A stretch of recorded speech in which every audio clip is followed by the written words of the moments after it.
नमस्कार साथियों, आज मैं आपसे एक ऐसी बात करना चाहता हूँ जो हमारी रोज़मर्रा की ज़िंदगी में बहुत ज़रूरी है और वो है खुश रहना, मन की शांति बनाए रखना और दूसरों के बर्ताव से खुद को प्रभावित न होने देना। हम सभी के जीवन में ऐसे पल आते हैं जब कोई हमें नीचा दिखाता है, अपमान करता है या ऐसा व्यवहार करता है जिससे दिल दुखता है।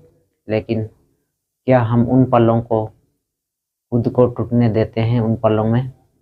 क्या हम दूसरों की नकारात्मकता को अपने जीवन का हिस्सा बना लेते हैं? नहीं, हमें याद रखना चाहिए, हमेशा खुश रहना चाहिए। किसी इंसान के घटिया व्यवहार के कारण मन की शांति को ना खोया करो। एक छोटी सी कहानी मैं आपको सुनाता हूँ। एक बार की बात है, एक वृद्ध साधु नदी के किनारे ध्यान कर रहा था। एक व्यक्ति आया और उसे अपशब्द कहने लगा, भला बुरा बोलने लगा। साधु चुपचाप मुस्कुराता रहा। जब वो व्यक्ति थक गया और चुप हो गया, तब साधु ने केवल एक बात कही, यदि कोई आपको कोई चीज़ दे और आप उसे ना लें तो वो चीज़ किसके पास रहेगी? व्यक्ति बोला, जिसने दी है उसी के पास। साधु मुस्कुराया और कहा, तो तुम्हारा क्रोध, तुम्हारा अपशब्द मैं स्वीकार नहीं करता, यह तुम्हारे पास ही रहेगा। इससे हमें क्या सीख मिलती है? हमें दूसरों की नेगेटिविटी को अपने अंदर आने ही नहीं देना। वो क्या कह रहे हैं, कैसे बर्ताव कर रहे हैं, उस पर हमारा कोई अधिकार नहीं है, लेकिन हम कैसे प्रतिक्रिया दें, ये पूरी तरह हमारे हाथ में है।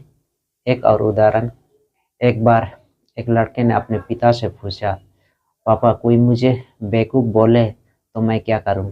पिता मुस्कुराए और बोले, अगर तुम्हें केले का छिलका फेंक कर मारे तो क्या तुम उसे उठाकर खा लोगे? लड़का बोला, नहीं पापा। पिता बोले, तो फिर किसी की फेंकी हुई बकवास बातों को क्यों अपने मन में जगह दे रहे हो? अपने जीवन में अपनाइए।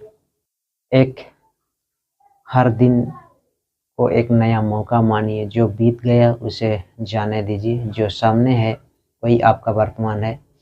माफ़ करना सीखिए। माफ़ करना किसी और के लिए नहीं, खुद के लिए ज़रूरी है, ताकि आप हल्का महसूस कर सकें। अपनी खुशी की चाबी किसी और के हाथों में मत दीजिए।